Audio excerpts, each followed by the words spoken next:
Hello guys, no? Yan, welcome po tayo guys Pinoy TV News, no? Sa lahat po ating mga support team yan, sa ating mga mahal na OFW, no? Na laging sumusuporta po dito sa ating YouTube channel. Thank you so much po sa inyong lahat, sa inyong walang sawang suporta po dito sa ating channel, no? Kaya yung guys, ating pag-uusapan po ngayon dito, no? Ito yung snack po, naku, ang kapal ng mukha mo, bruha ka. Yan, ito po yung nakaka-trip shot ka, hindi ka kakabad shot, hindi nakaka-trip shot. Ayun nga, ating pag-usapan ito guys, itong komentuhan natin itong banat ni Kwan, Madam Mamshi Aranita, Lisa Aranita Marcos. Ito yung kanyang banat kay BP Sara. At sa totoo lang, ay talagang walang natutuwa po dito sa totoo lang. Ito po yung kanyang sinasabing bad shot siya kay BP Sara. Kung ating balikan po yung nung una, yung wala pang eleksyon, no?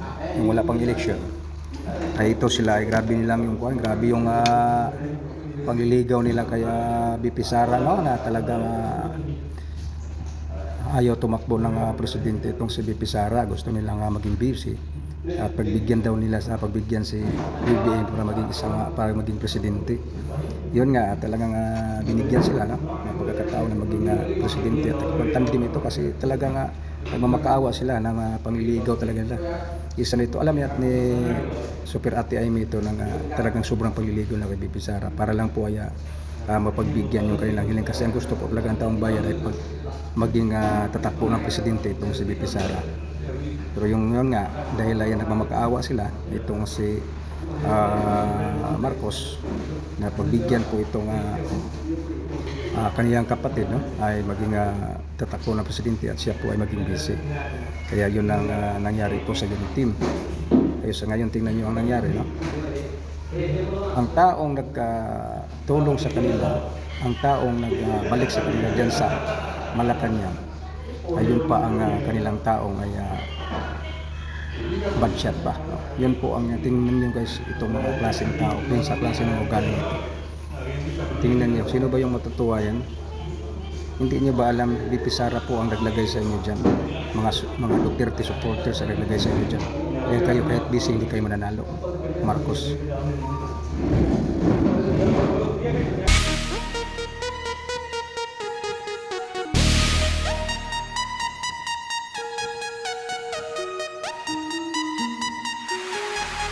Bagong Pilipinas, kapal ng mukha, dami ng gutom at natulala. Kaya yun, no? Kung sa sobrang kapal ng mukha mo, Lisa Aranita, ay talagang grabe, no? Nakakahiya sa taong bayan, no? Kung magsasabi kang bad shot ka kay BP Sara. Kasi wala kayong utang na loob. Yun po, no? Pangalawa, wala kayong konsensya. Yun po ang ilagay po nyo sa inyong utak. Yun po ang isipin nyo. Senyor Marcos, pinalibing ni Duterte sa ama. Isa na yan na utang na loob. BP Sara, pinagbigyan kayo na maging presidente si Marcos. Bongbong. Yan. Nung una pa, mas budget pa si BP Sara sa inyo pa nung una. Kasi nung una pa, sabihin mo nga si BP Sara hindi po siya sumusuporta kay BBM. Ano pong ginagawa kay BP Sara? Ginigisa po siya dyan sa Senado, sa Kongreso, sa House. Yung kanyang funds, no? Yung kanyang hini na confidential funds ay hindi po binibigay ng House. Bakit si BBM sabi ba? Bakit hindi niyo bigyan yan? Unit team yan, kasama natin yan para sa kanyang programa yan. Isuporta pa, di ba? Walang suporta. Tapos ngayon sabihin niyo budget si BP dahil ay ginagawa ni BBM lahat para suportahan si Sara. Ilang beses ginigisa si Sara dyan sa Kongreso at saka sa Senado.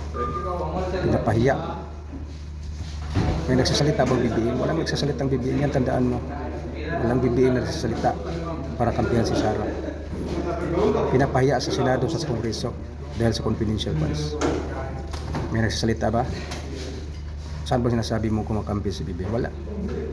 Kaya ilagay sa kukutin yun.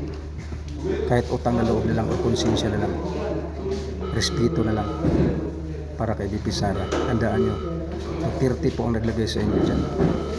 Dahil po ang lahat ang nakasuporta sa inyo, Duterte, mga DDS ang naglagay sa inyo dyan. Kaya yun po at ang komento po sa inyo, no? Kaya yun po guys, no? Kaya thank you so much sa inyong lahat ng suporta sa inyong papanood ko dito sa ating YouTube channel. Thank you so much and see you again sa ating next video. Mabuhay agad, bis kayo lahat.